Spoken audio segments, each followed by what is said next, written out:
Estamos de regreso. Muchas gracias a todas las personas que están pendientes de nuestra señal aquí en el 104.5 Sonora FM. Nosotros somos de 11 a 12. Y bueno, vamos a estar conversando de un tema que yo considero que es muy importante para que todos ustedes se mantengan pendientes y atentos, porque todos somos consumidores en algún punto de la semana, ya sea que vayamos a comprar el súper o que tengamos que hacer una compra un poco más importante. Lo que sí es cierto es que nosotros debemos conocer los derechos que nosotros tenemos como consumidores, y en ese sentido vamos a estar conversando siempre en el contexto de la alianza que tenemos con la revista Derecho y Negocios, que como ustedes saben es un medio especializado en contenidos legales y empresariales. Ellos ya tienen 14 años de trayectoria y cada viernes contamos con un especialista para conversar sobre los temas jurídicos más actuales. Hoy tenemos el privilegio de contar con una experta en derecho del consumidor, quien nos va a hablar sobre las recientes reformas a la Ley de Protección al Consumidor en El Salvador. Así que pido fanfarria para nuestra querida amiga, que ya es la tercera vez que nos acompaña. Fanfarria para nuestra querida amiga Wendy Mulato, socia de la firma Administrative Law Center. Wendy, bienvenida, gracias por su tiempo.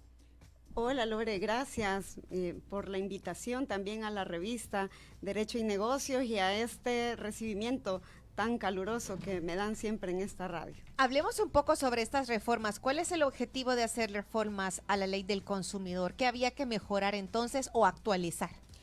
Fíjate que con las nuevas reformas se está reforzando el mandato constitucional en el sentido de que el orden económico también tiene límites y uno de estos es respetar la justicia social.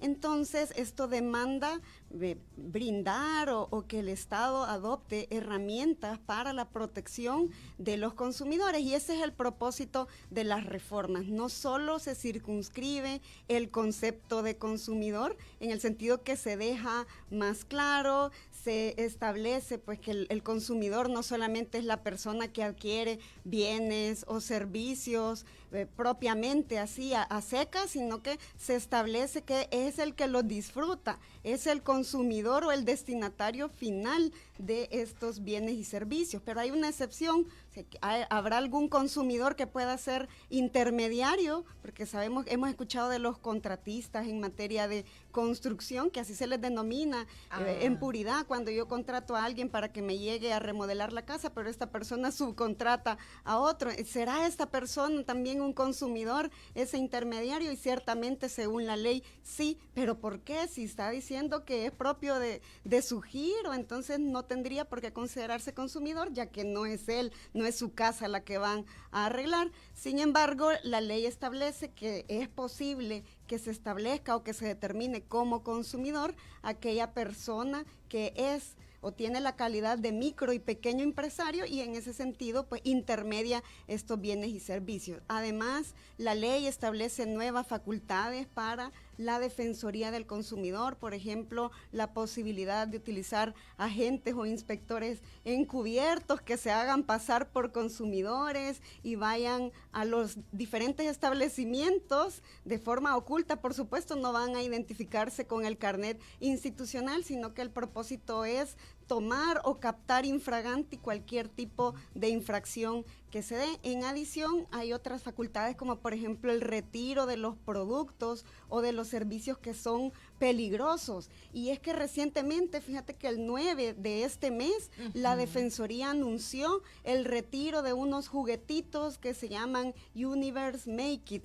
Y estos son unas cositas bien chiquititas, graciosas, donde los niños pueden fingir que están haciendo pastelitos u otro tipo de objetos, pero se determinó por Estados Unidos que esto es dañino para la salud, incluso una persona a la que le dio un ataque de asma. Y otro elemento importante... Es tóxico el material. Es tóxico para la piel, para los ojos y para las vías respiratorias, entonces por eso es que se retira y ya vemos que los proveedores no pueden venderlo en su página ni en sus establecimientos por la peligrosidad que esto puede implicar para las personas, inclusive los niños que son los que utilizan esta clase de productos. Claro, ahora, entendemos entonces, según lo que me ha dicho, es que se han actualizado, por ejemplo, estas figuras de la persona intermediaria, que también es considerada un consumidor, y también el hecho de que a las personas de la Defensoría que trabajan directamente, existirá esta figura como del cliente oculto, digamos, para corroborar de viva experiencia cómo están tratando a los consumidores en X o Y lugar que a lo mejor tenga un indicio de que está existiendo algo irregular por ahí. Vamos bien por ahí entonces, sí, ¿verdad? Así es, en efecto. Ahora, ¿qué cambios?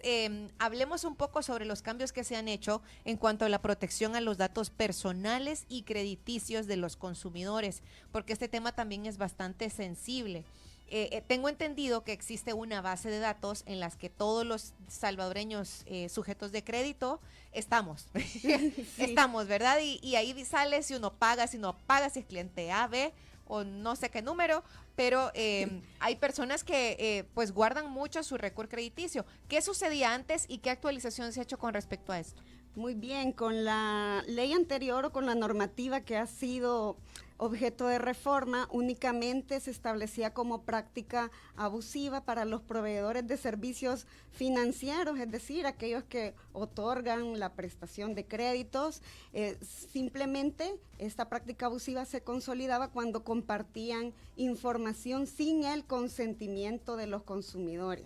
Ahora ya no solamente se limita a compartir, a brindar esta información, sino que a recopilarla, a revisarla, a constatarla y por supuesto siempre proporcionarla a otros sin tener ese consentimiento previo de la persona consumidora. Pero no solo eso, sino que se establece de forma muy clara que estos proveedores de servicios financieros no pueden condicionar o supeditar al consumidor a que se firme o se suscriba ese acuerdo o ese papelito donde me indiquen que yo estoy completamente de acuerdo en proporcionar mi información y en realidad lo tengo que suscribir porque si no, no me desembolsan el crédito. Sí, entonces, es que sucede que en algunas instituciones bancarias no te pueden otorgar, digamos, el proceso, si yo quiero un crédito, no te pueden otorgar el crédito si uno no firma previamente la autorización de que yo acepto a que me investiguen, digamos. Pero yo entiendo que esta práctica se hace con el fin de saber en qué condiciones está la persona en cuanto a su récord crediticio. Porque la institución toma como cierto riesgo, digamos, al hacer el desembolso del crédito. Pues siempre ha sido así, pero ¿esto siempre se sostiene o ya no? Sí, efectivamente, es que lo que se prohíbe es que en automático, por ejemplo, no sé si has tenido la experiencia o alguno de nuestros radioescuchas, que de pronto le aparece en el WhatsApp una conversación o le llaman por teléfono y le mire, fíjese que le ofrezco un crédito y saben todo absolutamente de la persona, cuánto gana, cuánto es el límite. Entonces de pronto uno se siente inundado y hasta cierto punto pues que me buscan por todas partes. Eso es lo que la normativa, exacto, es lo que la normativa pretende evitar, salvaguardar la privacidad de las personas. ¿Es posible? Sí, el consumidor puede brindar su consentimiento informado, pero esto debe de ser expreso y no obligarlo, no condicionarle, mire, si usted no firma esto, yo se lo puedo dar a los proveedores de servicios de información como el famoso Equifax, que antes conocíamos como DICOM. Es cierto. Si usted no lo firma, entonces no se lo brindamos. Es lo que la ley establece que no es permitido. Ok, ¿y qué sucede, por ejemplo, con algunas personas que, por A o B, porque esta situación de manejar las finanzas no la enseñan en la escuela y es como, y si no nos enseñan en nuestra casa, toca aprender a la buena y a la mala. Pero, ¿qué sucede con las personas que por A o B circunstancia de su vida están sobreendeudadas? ¿Hay una forma de que la Defensoría del Consumidor pueda orientar o ayudar a las personas que tienen una deuda excesiva, por ejemplo? Así es una de las nuevas competencias que se le otorga a la Defensoría del Consumidor, que cuando una persona considera que está en dificultades para poder atender las deudas crediticias o sus obligaciones con los acreedores, se acerque a la Defensoría para que se le brinde un asesoramiento en el sentido de procurar con este proveedor de servicios financieros que se puedan adoptar medidas para ayudarle con esta crisis o multiplicidad de obligaciones que tiene y se puedan refinanciar, reestructurar, hacer plan de pagos o cualquier otra circunstancia que su caso particular amerite y se pueda advertir por parte de esta entidad. Y sobre todo también creo que es importante, y no sé si incluye esta actualización de la Ley de Protección del Consumidor, estas reformas, la parte de la compra en línea, por ejemplo, que cada vez más las personas, los salvadoreños, estamos habituándonos más a comprar en línea, en plataformas, ya sea de empresas que sean salvadoreñas o incluso personas que deciden comprar algo en Amazon y se los mandan hasta acá. ¿Qué se puede hacer si hay algún error, si yo siento que no se ha cumplido con lo que me han prometido como consumidor? ¿Hay una forma de acudir aquí? ¿Cómo nos protege la ley? Así es, la ley determina o introduce un ámbito de protección en aquellos bienes y servicios de entrega diferida, no necesariamente o de forma exclusiva que los voy a comprar en la web o en una app, sino que todo aquello que no me lo entreguen justo cuando efectúo la compra o realizo el pago, pues eso se entiende diferido y sí va incluido lo de la web o el comercio electrónico. Pues en tales casos la ley determina que en el momento en que se perfecciona la compra me tienen que entregar, además de la factura o el crédito fiscal correspondiente, un documento adicional en el que se establezca cuándo y dónde va a ser la entrega correspondiente. Y además, ahí mismo el vendedor se tiene que comprometer a establecer si no cumple con esa obligación, es decir, si me dijo el lunes 26 te voy a entregar, pero no se da la entrega en esa fecha, ¿cuál va a ser la consecuencia? Ahora, ¿qué pasa si no se determina una consecuencia en ese papelito, en ese documento? La ley lo suple y dice que se deberá indemnizar a la persona por un valor equivalente al interés mercantil vigente, que es el 12%. Por ejemplo, si yo quiero comprar un artículo que vale $50 y no me lo entregan en la fecha esperada, me van a tener, si yo todavía lo quiero recibir, pero me lo dan 3 días después, una semana, un mes después, me tienen que indemnizar como mínimo por $6, además de la entrega del bien. Pero hay otra opción. Dada la mora del proveedor, el consumidor puede hacerse para atrás, o sea, puede retractarse y decir, no, ya no lo quiero, y en ese caso, pues, por estar pendiente la entrega, no pasa nada, tiene que reembolsarse el dinero. Y está una última opción en el sentido de que sí, ya no lo voy a necesitar, pero en ese caso, cuando no hay mora, por ejemplo, sino que yo me arrepentí, me gustaron tanto estos zapatos, pero no, ya no, me van a molestar, me van a apretar. No, entonces, o se me ocurre, porque puede suceder, de que usted compra un par de lentes, pero se los entrega a la persona que se los llega a entregar, se los pone y de pronto ve que en la foto se veían muy bonitos, pero que en la realidad no, ¿verdad? Sí. Entiendo yo que si uno no está conforme con el producto ya en sus manos, pues tendría la situación o la libertad de decirle, mire, fíjese que no, o sea, ahorita que ya los veo, siento que ya no los voy a llevar porque en realidad no son tanto como yo me imaginaba o no me quedan bien a mí.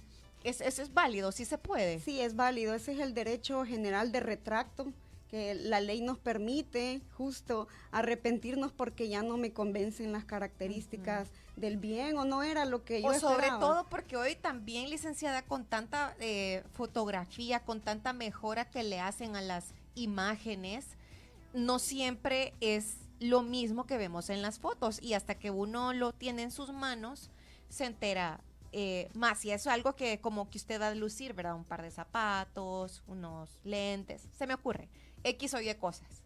Sí, o puede suceder también que yo efectúo una compra de un teléfono, por ejemplo, el último modelo, pero justo en eso lanzan el siguiente modelo. Yo ya no quiero el anterior. La ley me permite que puedo desistir, solo que en ese caso el vendedor o el proveedor va a tener la facultad de retenerme un cargo administrativo por la gestión realizada, pero el tope o el límite máximo que me puede cobrar siempre es ese mismo interés legal correspondiente que ya lo mencionábamos. Excelente. Bueno, ya para finalizar esta conversación, y darle como cierre, a lo mejor usted nos puede hablar brevemente sobre si se le ha hecho algún cambio a la ley con respecto al etiquetado de los productos, que es importante también conocer que como consumidores, pues es nuestro deber lo que vamos a consumir ahí, ver las etiquetas, ¿verdad? Y los proveedores, pues, informar adecuadamente sobre la información nutricional que tienen estos productos. Sí, de hecho, desde la normativa anterior, si esto no es producto exclusivo de las reformas, pero ya se establecía la obligación para todos los proveedores de indicar ciertamente no solo la información nutricional. Por ejemplo, podemos ver algunos que dice esto es alto en azúcar, sí, aunque en su nombre dice light, y nosotros nos podemos guiar por esa palabrita o por ese término, pero para no inducir a un error al consumidor hay que establecer si es un transgénico, por ejemplo, o si ha habido alguna modificación esencial en el mismo, y además brindar los canales de atención para las personas que de repente tienen alguna reacción alérgica o cualquier situación que quieran comunicarse con el proveedor. Debe estar a su disposición un teléfono o un medio digital como correo electrónico, la página web, donde poder contactarlos, incluso hasta los proveedores de servicio de comercio electrónico en su página de inicio tienen que colocar quién es el dueño de ese establecimiento, porque a veces estoy navegando y no sé quién está detrás de esa pantalla. Tiene razón. Wendy, el tiempo se nos agota, pero para las personas que deseen consultar directamente con usted sobre este tema, que es muy amplio, como es la Ley de Protección al Consumidor en El Salvador, ¿cómo les contactamos en su firma? Excelente. Justo la próxima semana, el día jueves, vamos a iniciar un curso acerca de todas las innovaciones, ya con el detalle requerido de la Ley de Protección al Consumidor y sus reformas. Y esto hacemos un análisis jurisprudencial, doctrinal, de derecho comparado, etcétera, para que las personas se sientan completamente satisfechas de la actividad formativa. Nos pueden localizar en nuestras redes sociales. De hecho, les invitamos a que nos busquen en Facebook, en Instagram como ALC El Salvador o Administrative Law Center. También estamos en LinkedIn y contamos con nuestra página web. Así que será un gusto poder atenderles en asesorías, en capacitaciones especializadas en materia de derecho administrativo. Excelente. Bueno, ahí está entonces el contacto para que usted también se informe sobre este tema que a todos nos interesa, y yo creo que tiene también mucho potencial para poder desarrollar en diferentes áreas profesionales. Incluso si hay profesionales en las leyes que nos están escuchando, podrían llegar ahí, ¿verdad? Así es. Hay mucha potencialidad. Wendy, muchas gracias por su tiempo. Gracias por la invitación y ha sido un gusto estar acá con usted. El gusto es nuestro y usted sabe que la cabina de Sonora es su casa.